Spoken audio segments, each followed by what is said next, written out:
what you did with Burrows? Huh? This what you did with Burrows? Oh nah, Coach Burrow. Nah, I want to do his with You got something big, man. I do. Good looking Coach. They're good. Really good. Now I really want to do that with like a full coaching session. We still didn't do that. Yeah, we do. It'll be fine. But what's up, YouTube? Welcome back to Down the Street Podcast. Today I got me a special guest, man, the GOAT. Man, making history at Lane College on that football field.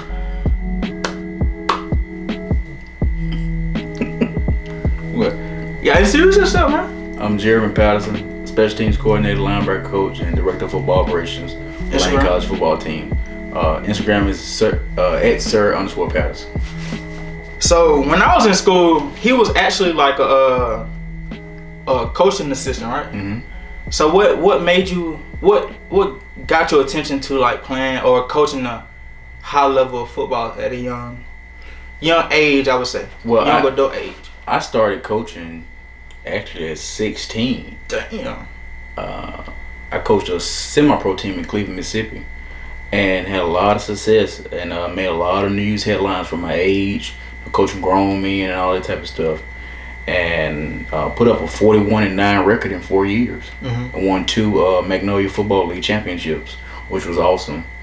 Left there, then I had the opportunity, to come to Lane and talk to Coach Burrows, and he brought me on, and that's how I got into the college ranks. So what, like, cause I know you making history. Like y'all just made history. Like one of the. Yeah, we had one of the best seasons in Lane College history. Yeah. And broke a couple of single game records, single season records. We actually finished 18th in the country, that's the best finish in Lane College football history. Now is coaching hard? Like, you know what I'm saying? I don't think it's hard when you do something that you love, and it never feels like I'm working. So, well, is it frustrating? Cause like cause I get frustrated at my little brother when I tell him do something and he can't do it, or like when your mother tell you 2 + 2 = 4, but you can't. You know what I'm saying? Yeah. So it's something like that. Sometimes it can be, but that's why you gotta just keep pressing the issue. Mm-hmm. But I've never known anything that's worth having to be easy. So. Yeah, that's true. That's true. But what are some accolades that you achieved and are you going to achieve this year? Or this upcoming season? This upcoming season, well, actually, I've been blessed with the opportunity to be the head football coach for the Dream Bowl. It's a national televised bowl game in Virginia. Every year they have it so all the FCS, D2 and D3 mm-hmm. guys have opportunity to compete for a spot on their roster, depending on what you do throughout the season. Right. And they usually choose the top, I think, 53 players and divide between 2 teams. Mm-hmm. 53 each team is what I mean. And so I reached out to them in the past, and I worked with them in the past as an assistant coach. And then they called me this year and said, Coach, are you interested in coming back and being the head coach? I said, man, I love that opportunity. I said, can I pick my own staff? They said, yeah. I said, well, let's roll. Ooh, that coach got some pull. Boy got some pull. But like, what is your are they planning for the trip? Like, is it everything paid for? Everything's paid for, man. The only thing I gotta do is wait for January 13th to get here. So on January 13th, so make sure January 13th, make sure y'all tune in. The game's actually gonna be on the 17th. Oh, the 17th. Yeah, okay. But y'all gotta go down there and coach them up in there. Okay, makes sense. Yeah. Anyway, y'all heard it from him, man. Congratulations. Appreciate what's your ultimate goal? Like, what's one of your I won't say the end goal, but like, what is one of your main ultimate goals you would like to achieve? To be a college head coach for anywhere from about 10 to 15 years, win a couple championships, and just keep changing young men's lives. That's the reason why I got into it. I think so many oftentimes we see people that's not our skin color and in positions of power, and I think we have to try to turn that narrative more, and with doing the things the right way. So I always try to do that. So that's like I said, I want to be a football coach for a while, and then eventually want to move into AD role, and eventually a president role. I'm currently working on my PhD right now. While being a full-time football coach. So that's really. I tip my hat off because coaching is a full-time job. Well, obviously it's a full-time job, but like it's very demanding. Man. Yeah, very demanding. Yeah, because looking at it from like a player standpoint, like we have no days off. No. So I can imagine what a coaching Yeah. schedule looks like. You know what I'm saying? But I tip my hat off to you for that. I appreciate it. I really do. But as a coach, like, how do you get a good relationship with your players? Though? I think the number one thing about when you meet people in general is be real and be yourself. And one thing I've been blessed with throughout my life is just being a genuine person. And when you're genuine, people usually just flock to you. And they know that, hey, he's a good guy, he's cool, he's genuine, but he's also going to be real with me on the field. Right. And I think as long as you can keep that balance and your players know that you're not their friends, but you're there for them and you care for them, you're always going to be a top tier coach to a player. That's true. Because, like, it's be the smaller things that players gather onto, such as, like, if you put them to the side, I'm like, hey, I understand you can't get this, but, you know, just teach them instead of just arguing at them or just yelling at them. Yeah. The players will understand more, and I feel like they will gather, like, a true relationship. Instead of you being a coach to the player, you would then become like either like a big brother or a dad. You know what I'm saying? Yeah, because the one thing about players, I treat players in my mind. I always say in life, babies and old people are the real people, because baby don't have no sense of what they're saying, and old people don't care no more. And I think the same way about players, and they know that if you're being upfront with them, you're being real with them, you're being genuine with them, they respect that, and they love that about you. And it's just the little things, you know. You talking to them about being on time, but you being concrete with them. You talk to them about, being well groomed all the time. You never know who's watching you. That's one thing I always express to my players. I'm like, man, you look good, you play good, and you never know who's watching. That's true. So, people always ask me, man, you're moving quick in life. You're doing a lot of things big in your life right now. Well, because I do the little things. I make sure when I go out, my hair's combed. I make sure when I do this, it's little things like that, man. And a lot of people our age don't see that. And one thing I just remember, like the other day, I was telling one of my friends, he was saying, hey, I'm getting ready to interview for a job. And one of our other friends like, man, put some J's on and wear a fresh suit. I'm like, man, don't do that. Yeah. I like, yeah, that is fresh. I was like, it'd probably be good for your first day of work. I said, no. Don't do that for the Don't do that for the interview. I said, no, you need to go in there with some nice shoes on, a solid black or blue or gray suit, white shirt and a nice solid tie. I said, that's going to get you the job. And we need more people like that to like stand up for, I wouldn't say stand up for someone else, but just like holding someone else accountable. Yeah. Like, you see your homeboy doing something like he's not supposed to be doing. Don't tell him something that you should hear, that they want to hear. Yeah. Always be like, you know what I'm saying? Like, for example, like you just don't wear no J's. Wear some nice dress shoes. Well, I think if you consider me a friend or I consider you a friend, and we can't be real with each other like that and have those open conversations, then we're probably not really friends. You know what I mean? Because I'm a straight shooter. I think people know that about me. I always have been. So. But how do you deal with friends that don't want to hear the truth? Well, but like they want to hear the truth, but it's hard for them to accept it. How do you deal with those type of people? Well, I think again going back to kind of like birds of a feather flock together. And one thing, one of my mentors, Coach Burrows, Derek Burrows, he always used to tell me that, Jeremy, if you show me your friends, I can show you your future. So I always try to surround myself with like-minded people. And usually, if it's somebody like that, we're probably not friends, to be honest. Oh, okay. I like that. Yeah. I like that. But just to segue back into like football. What some advice would you give a college player or any football player or any athlete in general right now for them to, if their end goal is to go to the next level, what some advice would you give them right now? Play every special teams they can, and also be coachable. Don't follow what other people might do, maybe talking out to a coach or saying crazy stuff, because what a lot of college athletes may not realize is that the first thing an NFL scout asks a college coach is, how's his character? It has nothing to do with what you did on the field yet. That's the first question NFL scout asks. Hey, coach, how's his character? And if that answer is not a good answer, there's no other question they're going to ask. But like, I understand it, and character is everything. You always want to, promote yourself in a good manner. Yeah. But like, what if your character is is who you are? Like, your character is probably like aggressive shit talker on the field. You know what I'm saying? No, I understand that you got to be able to flip the switch. Like, that's me. I'm very calm off the field. But when I get in between them white lines, I flip the switch too. I get more, loud and, all that. But I understand what you're saying. But what I'm saying is that you got to to make it to that level, you gotta know when to turn that switch on and off. And if the guy, that's why a lot of guys don't make it to that level. So they don't know how to flip that switch. You think that's the biggest mistake? A lot of off the field, off the field, yeah, without question. So you think more education plays a bigger role than character, or does education? We'll talk a little more on that. So like I'm saying, like a lot of coaches say education is the main factor. No. Because you gotta realize if you're not talking about D2 guys or FCS guys, most D1 guys don't even finish their college degrees. They go to the league. So I don't think that has anything to do with it, to be honest with you. I think that your character and who you are speaks for it. Now, should you go back and get your degree? Absolutely. Mm-hmm. But I definitely think your character's going to outweigh it.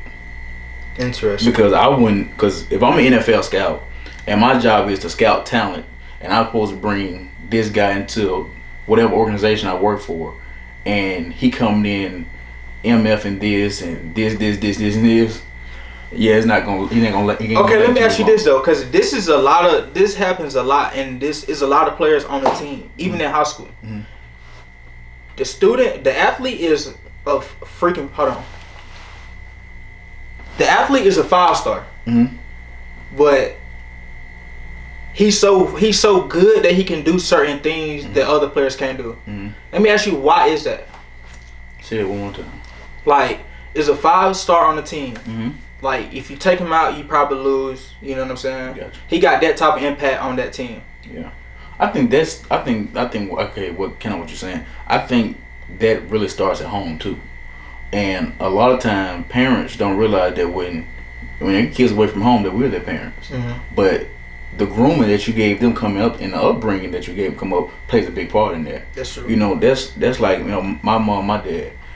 I wouldn't dare say or repeat some of the things I hear people say. That's like, this past week I'm down at one of the All-Star games in Mississippi, and this guy is coaching in the All-Star game, and I hear him talking about something that you should not be talking about out loud. And one of my friends look at me who's also a college coach. He looks at me, he said, what if you was getting ready to hire him? I said, I sure wouldn't hire him. What if he was like the guy? I'm not trying to, I'm saying, I'm just saying that what if. Yeah. What if he was the guy that y'all needed to go to the championship?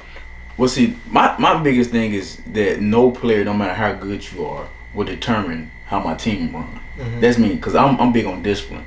So all that kind of goes to the side with somebody like me. Now, there are coaches that don't care and will, do that, but I'm not that guy. If you can't follow what the structure and what everybody else is doing, then why are you on this team? Because eventually it's going to snowball until, if he can do it, I'm going to do it. And that just transition to a whole other thing. You see what I'm saying? And then next thing you know, you're getting personal fouls in game. Personal fouls turn to fights in game. Fights in game turn to players talking crazy to coaches. It's a whole, you know what I'm saying? No. So have you experienced a opponent trying to fight you though? How does that make you feel when well, I'm saying, like, I witnessed a couple of opponents like yell at the coaches, the head coaches, whatever. Yeah. Have you experienced that? No. Oh, okay. No, I've never experienced that. So, but what if a student did, like, would you like, man, shit, like, I know you probably wouldn't. You gotta stay professional, but like, I ain't worried about that. How can black people grow their wealth? Knowledge.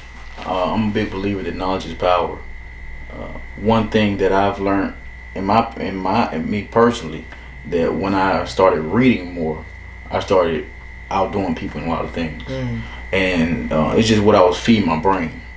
And also when what I was feeding my brain, I also started working out more. Really? And when I started doing both, it's like you just feel a little different, and combine that with my relationship with God is, that's why I feel like I'm at the level I'm at compared to what a lot of other people doing. Just from the simplest thing, you can be around a lot of people and you be like, hey man, pray. And somebody like, no man, I ain't doing no prayer. But the Bible clearly states that, if you shame God in front of me, he's gonna shame you in heaven. So you had me pray in front of a million people. Okay. But a lot of people put their pride in it where they don't want to look goofy. You know what I'm saying? But pride is the burden of a foolish person. Nah, that's true. Pride is the burden of a foolish person. I ain't got that. But it just, I don't know. I just feel like when if you tell me to pray, I would like, you know what I'm saying? I would do a pray that was not like noticeable. Yeah. But other than if I tell you to pray, you probably just, you know what I'm saying? Not saying you do this, but you probably get on your knees and pray. You know what I'm saying? Like, cause you comfortable enough to do that. Yeah. I feel like a lot of people can relate to, like, they're not comfortable enough to do that. It's just like I feel like they wouldn't want to shame it, but it just they probably not comfortable. But how you get comfortable enough to do that to where you just like, you know what? I don't. I'll pray whenever, wherever. Well, it's just that's just me. Just like go back to my upbringing. You know, I think every Sunday I was in church. You know, I was on the usher board. I was in the choir for a second. I started on the instruments. You cannot sing, Cole. I know. I can't now. I can't now. All that screaming and yelling. Maybe so. Okay. I learned instruments in church. You know, so just always being around it. You know what I'm saying? And it's just you get comfortable in your own skin. And once again, I say you go back to birds of a feather flock together. That I surround myself with like-minded people. And you know, I look at my circle of friends. I kind of call us the Elite Eight in my mind. That's what I call us. You know. I coach college football. I own my own trucking company. You know, one of my friends, he's currently getting ready to finish working on his PhD in physical therapy. You know, the other one is a lawyer. The other one works for a big firm in New York City. All of us are not 30 yet. You know, then you got one of us that's the area manager for Amazon. All of us are doing great things like that. But all of us have the same mentality and we're always pushing each other. And so that's why I'm not quick to go places, not quick to go to parties, I'm not quick to do this, quick to hang out with people. People are like, oh man, we should hang out. In my mind I'm thinking, yeah, well, that's not gonna happen. You know, I already got my group. You know, I'm cool with my group. You know what I'm saying? We're all doing our thing. But like, I'm 23.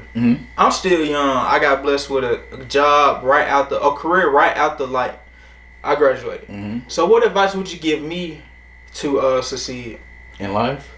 Man, be open to all experiences, but don't be stupid about your experiences. And just always try to find the good in people. And what I mean by that is, and make sure that they're trying to do right by you. You know, so a lot of times when people are talking to me, before I respond, I really take in what they're saying. So I make sure I'm responding correctly, or you know, it's on the lines of what I need to be saying. And that's what type of mentality that I have, especially like when I'm talking to people, because you never know that person you talk to could bless you. Yeah. You know what I'm saying? And I always preach to my friends and anybody I talk to, I'm like, look, your perspectives matter. Yeah, it does. Like understanding other people have a different perspective should like dictate what you say to that person. And I tell you what, crazy experience. Same thing. I was down at the All-Star game. So I spent a night at a hotel down there because I didn't want to drive back. And I'm outside just listening to some old school music, minding my own business, just sitting there. And these older gentlemen, just like 2 or 3 of them, I tell they having like a family reunion or something down there. Somebody passed, come to find out. And he walks up to me and said, man, you just in your own little world here, man. He like, how old are you? And I'm like, I'm 25. He like, for real? He like, yeah. He like, would have never guessed it. And me and there's 2 of my other friends rolled down with me. One's a deputy sheriff and one's a college coach too. So we all just sitting out there just chilling, you know, listening to old school music, just laughing, talking. And he's like, man, you all are going somewhere in life. And we just keep talking. Come to find out, he owns his own company in Chicago. He's a multimillionaire. And I mean, he's dressed in khakis, a beat down shirt, because he said he'd been out hunting all day. And next thing I know, by the time me and him get to talking, he telling all us, hey man, here's my number. If you ever in Dallas, come see me. I mean, if you're ever in Chicago, come see me. You know, then he told us about a new building he just built called Kitchen and Cocktails in Chicago, a big time restaurant. You know what I'm saying? So that's just another connection out of just being who I am. You never know who you'll meet. You never know. You never know. That's crazy. And didn't even know who he was before that. What are some things that you see a lot of college students do that mess them up in the future? For their future. Not athlete, just college students in general. Or even like high schoolers. I don't think that I'm talking about our skin color. I don't think we take full advantage of all our resources and impress them, you know. And when you're doing a lot of things in life, you got to jump in with no fear. You know, a lot of times I didn't want to go places I went. You know, when I took the job, when I left Lane, my comfort zone, I took a job in Arkadelphia, Arkansas. you know, a town that's very small, rural Arkansas, you know, and I'm like, I don't know nobody, you know, I'm going out here to take this coaching job. But my mindset was, I'm gonna go down there and be a man.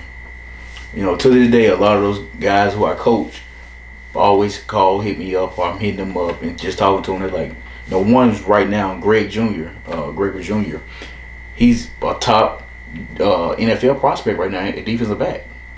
And, you know, just talking to him sometime, and he's just like, you know, Coach, it really was an honor to have you here as a coach. And I said, man, it was an honor just to coach you, man. I was like, you was awesome, you know. And so many of the other those guys I get to talk to like that. And same thing when I left there and went to Oklahoma Community College. You know, a school that they said that couldn't nobody win that. I go there as a DC at 24 years old, and we have a first ever winning season in Oklahoma history. You know, I had a top 5 defense in the MAC, and everybody who knows anything about football knows that Mississippi JUCO is the SEC of football. So to go to the worst school in that conference, have a winning season, have a top 5 defense, and be 24 years old. I think I signed when I was 23. That's unheard of. Yeah, that's unheard of. That's dope. You know, so to do that and then have the opportunity to come back home this year when Coach Brown took over and be the special teams coordinator and break a lot of records we broke this year. You know, I was one of only 6 special teams coordinator in all of Division II to have at least 2 or more touchdowns on kickoff return. You know, I was the only one in our conference to have it. Yeah. You know what I'm saying? And then to have a guy that had 1,600 all-purpose yards, that's amazing. That's dope. You know, he led the nation in that, so that's amazing. That's dope. So look at you. Hard work pay off, man. It does. It does. I mean, like, y'all heard it here first, man. From Coach Patterson. He giving knowledge. I don't know if y'all gonna implement it, but he said knowledge is power. So he spent some real. But one more question, Coach. One more. What are some financial things that we should do right now, or like young adults? But I'm really asking for myself. But you can, you know what I'm saying, you get them the game. Well, I think financial things you should do right now is, I think that it was like a post when I was in high school. I saw it on, I think, Facebook or something. I don't know. It was showing about saving money, and it was like if you put like $5 away a week, by the end of the year you have like maybe like $4,000 or $5,000 saved or something like that. It was some number, I can't even remember it. But I got to the point where $5 turned to $20, $20 turned into $50. And before I knew, I was saving more than I was spending. And then I got to a point where I reached out to my oldest brother. And I was like, hey man, I got a lot of money saved up. I said, I got to learn about passive income. I said, because there's going to come a day where I don't always want to work for somebody. Or there's going to come a day when I'm like, you know what, I want to break. I said, but you can't say you want to break and you got no money. So that's when I got into the trucking world. My older brother was in the military, and he got into trucking after the military. And I said, well, I ain't trying to drive no trucks. He said, well, what do you think about being a freight broker? I said, I looked into it. I liked it. Then I said, well, I also want to own some trucks. And he's like, my brother told me, he said, well, first thing you got to do is buy my book. So I bought my brother a book. He wrote a book. So I bought his book, read the book, cover What's the name of the book? Rags to Business by Duffy Hayes, my oldest brother. And read the book, applied the book. And I think he used to say save by $10,000. I had about almost $20,000 saved. So I had enough to put not only down payment on the truck, but once that truck got running, in 90 days, I was able to pay my first 18-wheeler off. Damn. So after I paid it off, I went back and got another one. And then after that, my brother, you know, me and him always talk, of course, and he's like, hey, sit back and see your money for a second. And that's what I actually been doing for the last year and a half, just watching my money. You know, and just all this coming in and not a lot of being put out. So, you know, I'm in a position now to, you know, I live comfortable, you know, and when I do get ready to buy a third truck, I am going to do so. That's dope. You know, and I can do it today if I really wanted to, but ain't no sense of me doing it. I'm good. That's dope, man. That's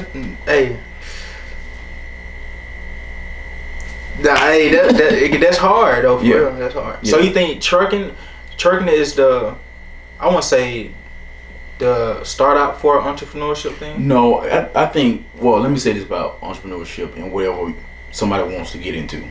You got to find what you love. You know, for me, I always been close to trucking because my brother been doing. So it was nothing for me to learn that. You know, like one of my best friends, he owns duplexes in Dallas. And so Gene is very big in real estate. You know, so you just gotta find your niche, whatever that case may be. You know what I'm saying? I just had to find something that was not too time consuming, so it wouldn't interfere with football in the fall. But then in spring, I can just try to make a business grow. So that's what I had to do. But whatever your dream is, I think that's what you should chase. But you got to be realistic with yourself. That's what people fall short at. They don't be realistic about what they're trying to do. They be talking about, I want to be a millionaire on that shit, which is possible. But you know how much work you got to put in to become a millionaire. Yeah, that's what I'm saying. You got to make sure that you're applying what you're trying to do, and do you have a plan? You know what I'm saying? And again, going back to the Bible, man. You say you want to do this, you say you want to do that. You got to write this stuff down and make it plain. That's what God tell you to do. Write it down and make it plain. And when you can write what you're down, what you're trying to do, next thing you know, you're starting to check stuff off. All right, I did this, I done did this, I done did this. And then next thing you know, you add to the list. Oh man. You know, I bought my first Corvette at 24. Damn. You know what I'm saying? Slight flex. You know, so I bought my first Corvette at 24. Then I got my truck. You know, so it's just doing what you want to do, but make sure that it falls within what you actually can do. You know what I mean? So, like for me, I would never try to own a restaurant. That's not my passion. You know, but I might meet somebody who might want to do that, and I might say, hey, I want to be an investor. You get what I'm saying? So that's what you got to do, and that's the position I'm putting myself in now, so I can try to find stuff like that to invest in. Like I told you about my boy in Dallas who's in real estate. I told him, hey man, next duplex you do, put me down for half.